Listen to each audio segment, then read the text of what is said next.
저희가 이번 주는 2024년 또 25년을 마무리하고 또 새롭게 시작하는 끝에서 시작으로의 한 주간으로 삼기로 했습니다. 그래서 우리가 더욱 거룩하자라고 하는 의미로 오늘부터 저희가 더 한 마음으로 기도하기로 힘쓰기로 했습니다.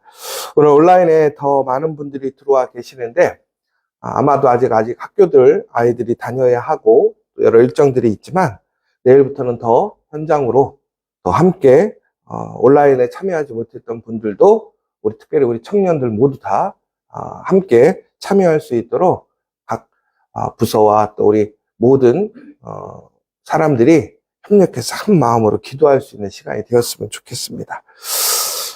어제 우리 말씀을 이어서 좀 하려고 합니다. 여러분, 어제도 말씀드렸지만 우리가 무엇인가 기회를 얻게 되었을 때, 분위기가 좋았을 때 일을 마무리하는 것이 참 일하기 편합니다. 그런데 오늘 말씀해 보니까 또다시 한번 지체함을 경험하게 됩니다. 어제는 우리가 요단강을 건너기 앞서서 우리가 3일을 인위적으로 지체했던 모습을 보게 됩니다. 그런데 오늘은 이제 그들이 요단강을 건너게 되었어요. 그런데 그들이 요단강을 건넜을 때에 그 가나안 사람들의 마음이 어떻게 되었냐면 이스라엘 자손들 앞에서 하나님께서 그 강을 말리시고 또한 하나님께서 이스라엘을 그 강을 건너게 하셨다라는 사실을 이제 가나안 사람들이 듣게 된 것이죠. 그러자 그들이 마음이 녹았고 이스라엘 자손들 때문에 정신을 잃었더라라고 되어 있습니다. 그러니까 가나안 사람들이 정탐 꿈들을 통해서 그들의 마음이 흔들리고 그들이 이미 마음의 모든 것들을 잃어버린 상황이었는데 이스라엘 사람들이 요단강을 그냥 건넌 것이 아니라 하나님이 애굽에서 행하셨던 것처럼 놀랍게도 그 강을 마르게 하셔서 200만 명이나 되는 사람들이 한 명도 손실 없이 어려움 없이 강을 넘어가게 되었다는 것입니다. 여러분, 그 광경을 가나안 사람들이 몰랐을까요? 보았을 거라는 거예요. 아마 그 가나안에 특히 여리고성에 있던 그 사람들은 분명히 이스라엘이 가나안에 여리고에 정탐꾼을 보냈던 것처럼 반대로 그들도 정탐꾼을 당연히 보냈겠지요. 그런데 갑자기 성계를 어깨에 짊어진 제사장들이 앞장서서 요단강에 발을 담그기 시작하고 그리고 이스라엘 사람들이 믿음으로 그 길을 따라가자 요단강이 홍해와 같이 갈라지고 말라지는 사건을 그들이 실제적으로 목격한 거예요. 그러니까 들은 게 아니라 그들이 보았던 것이죠. 얼마나 놀라웠겠습니까? 거기다가 200만 명이라는 사람들이 때를 지어서 넘어가는 걸 보세요. 제가 요즘에 용산에 살다 보니까 제가 자주 보는 게 뭐냐면 데모하는 사람들 엄청 보잖아요. 여러분, 데모하는 사람들 우리가 흔히 얘기해서 뭐라고 그러냐면 막 10,000명, 20,000명 이렇게 막 우리 앞을 지나가면요 장관이에요. 어마어마하게 보여요. 근데 여러분 200만 명이라고 200만 명. 그 200만 명이 때를 지어서 간다고 생각해 보세요. 얼마나 장관이겠습니까? 여러분, 그들이 마음이 녹았다라고 하는 것은요 단순히 그들이 마음이 녹은 것이 아니라 그들이 극심한 두려움 때문에 인해서 의지가 약해지고 용기와 자신감을 완전히 잃었다라고 얘기를 하는 거예요. 그리고 정신을 잃었더라. 이것은 무슨 뜻이냐면요. 그들이 정신을 잃었다고 하는 것은 더 이상 무엇인가 싸울 힘이 없는 거예요. 용기가 남아있지 않다라는 것입니다. 그러니까 그들이 의지와 기력을 완전히 소멸당한 상태예요. 그러니까 마음이 녹고 정신을 잃었기 때문에 그들은 더 이상 싸울 생각조차 못하는 거예요. 여러분, 그러면 지금 이스라엘 입장에서 어제도 말씀드린 것처럼 빨리 공격해야 되잖아요. 가야 되잖아요. 그런데 갑자기 오늘 느닷없이 여호수아가 오늘 칼을 빼들더니 이스라엘 사람들에게 할례를 행하는 것입니다. 여러분, 할례라는 것은 남자의 성기 앞부분에 표피를 잘라내는 것인데, 여러분, 이 일을 행하면요, 사람들이 한동안 움직일 수가 없어요. 아무는 데만 해도 한 주에서 2주 이상 걸린단 말이에요. 여러분, 단순히 이것이 그냥 회복하는 데 의미를 두자면 한 주에서 2주의 시간이 걸리는 것뿐만이 아니라, 여기서 아주 치명적인 것이 뭐냐면, 예전에 우리가 그 야곱의 딸의 사건을 기억하시지요. 겁달당했을 때에 그들이 내세웠던 조건이 뭐였냐면 할례를 받아야 된다. 그래서 디나를 겁탈했던 그 민족들에게 할례를 행하고 중국의 이스라엘 사람들이 그들을 다 몰살시키는 장면을 보게 된단 말이에요. 그러니까 이제 할례를 하게 되면 뭐냐면 일반적인 남자들이 힘을 쓸 수가 없는 거예요. 아프니까. 기능적으로 활동할 수가 없단 말이에요. 여러분, 그런데 지금 이스라엘 사람들이 평온한 때가 아니란 말이에요. 단순히 그들이 무엇인가 새 나라를 건설해서 안정기에 그들이 어떠한 종교적인 행위를 취하는 것이 아니란 말이에요. 지금 시기가. 오히려 그들은 지금 아주 위태한 상황입니다. 전쟁의 가장 클라이맥스에 와 있는 거예요. 왜 그러냐면 이제 이스라엘 사람들이 가장 흔한 얘기로 경계선이라고 할 수 있는 요단강을 건너버렸단 말이에요. 그러면 가나안 사람과 애굽 사람들은 전면전이 바로 일어나기 일보 직전이라는 걸 알고 있단 말이에요. 만발의 태세를 하고 있는 거죠. 근데 이스라엘 사람들이 지금 바로 그러한 하나님의 은혜와 능력으로 들어왔어요. 근데 그 사람들의 마음이 완전히 녹아버린 거예요. 정신도 잃어버린 상황이에요. 그런데 오늘 이스라엘 사람들이 자기 몸에 칼을 대가지고 결국에는 이게 움직일 수 없게 만들었다는 게 말이 됩니까? 그러니까 우리가 지체할 수는 있어요. 우리가 조금 더 하나님의 뜻을 분별하고 하나님의 음성을 듣기 위해 노력하는 건 오케이. 그런데 오히려 우리가 싸움에서 일반적으로 계산적으로 보자면 말이 안 되는 거예요. 우리의 기능을 아예 마비시켜버린 거예요.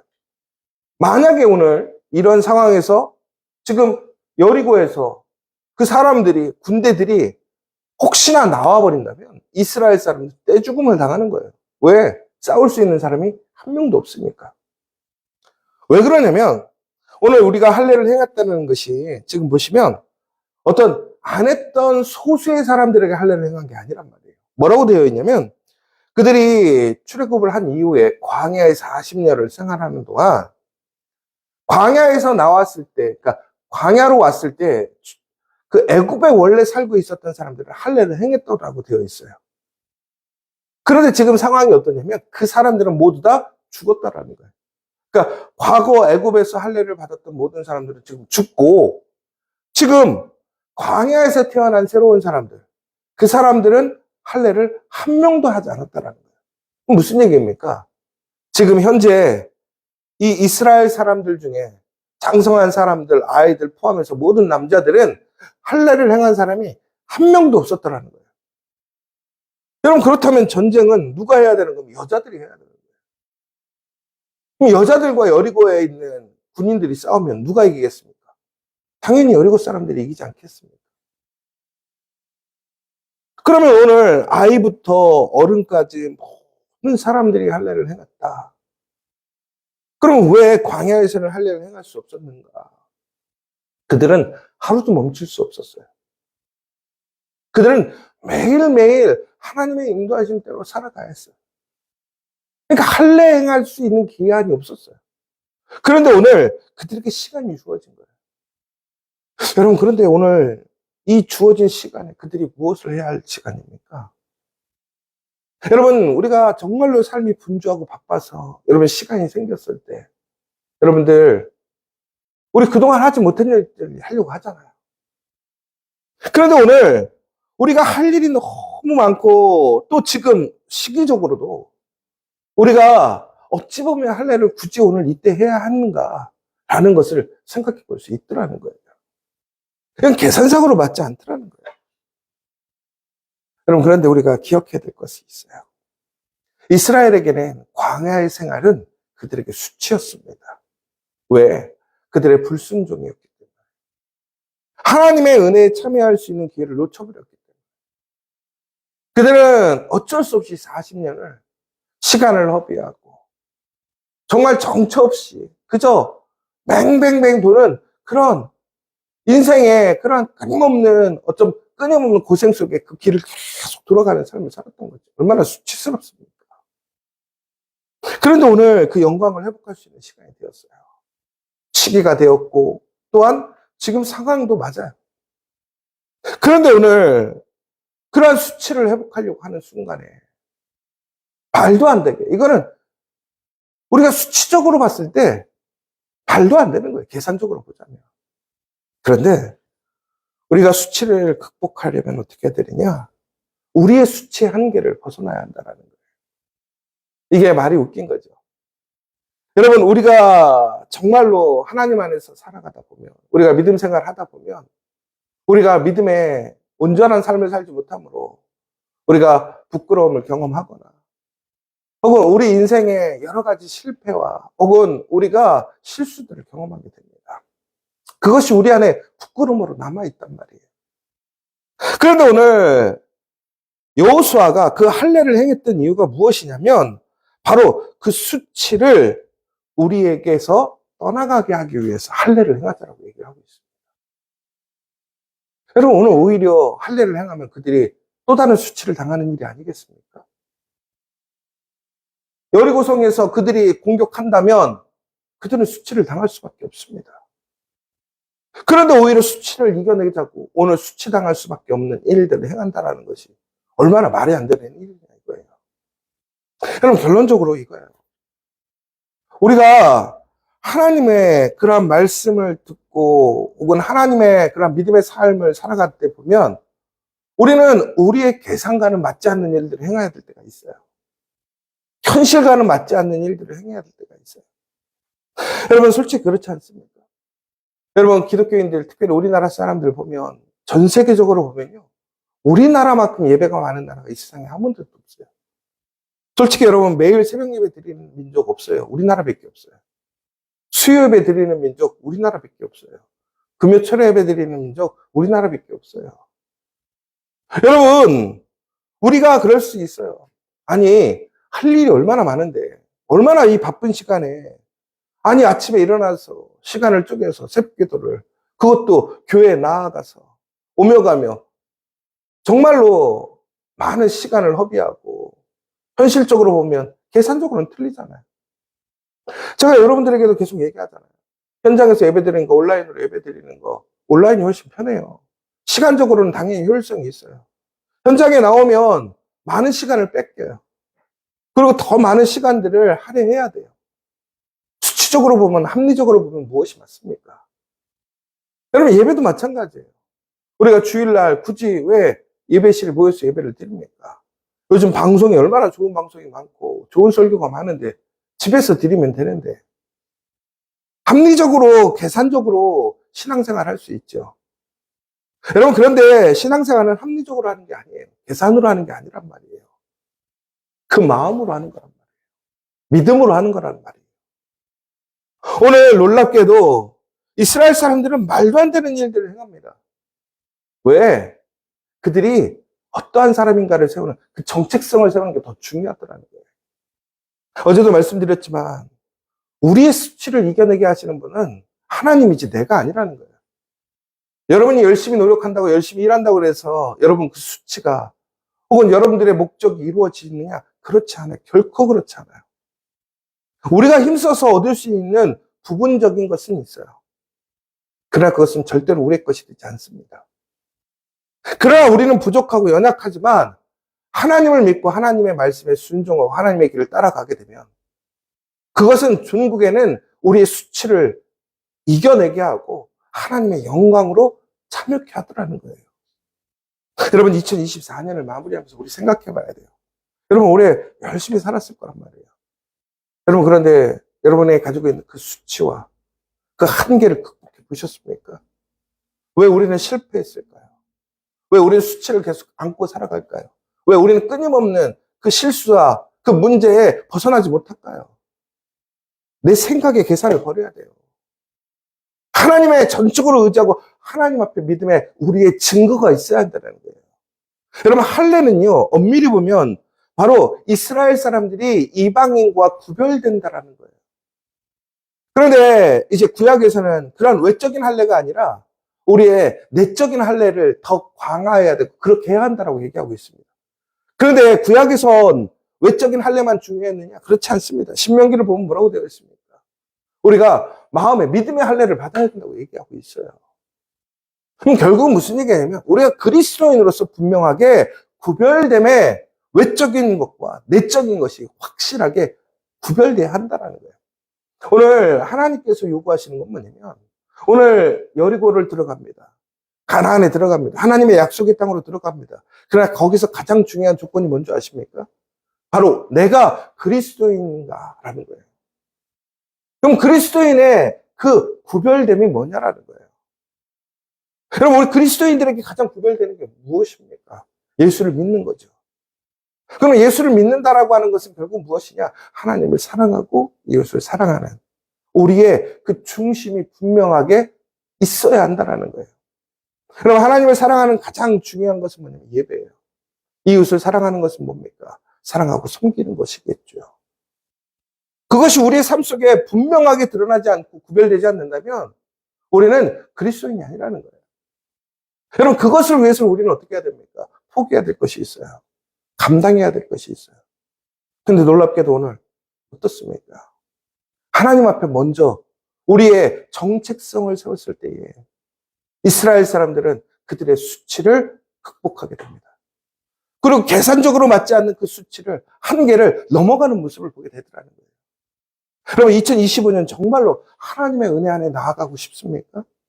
우리의 수치를 벗어버리고 우리가 생각하는 계산적인 그러한 모든 상황과 한계의 열악함을 이겨내고 싶으십니까? 그러면 우리가 그리스도인임을 증거하시기 바랍니다. 이제 여러분, 더욱더 어떠한 상황에서 우선시해야 될 거 계산이 아니라 우리의 믿음의 정체성에 맞는 그 삶을 살아갈 수 있는 저와 여러분 되시기를 간절히 소망합니다. 오늘 이 시간 우리 함께 기도했으면 좋겠습니다. 오늘 우리는 이스라엘 사람들의 모습을 통해서 우리가 지금 무엇을 먼저 해야 하는 것인지, 우리가 정말로 세우고 작정해야 될 것이 무엇인지를 보게 됩니다.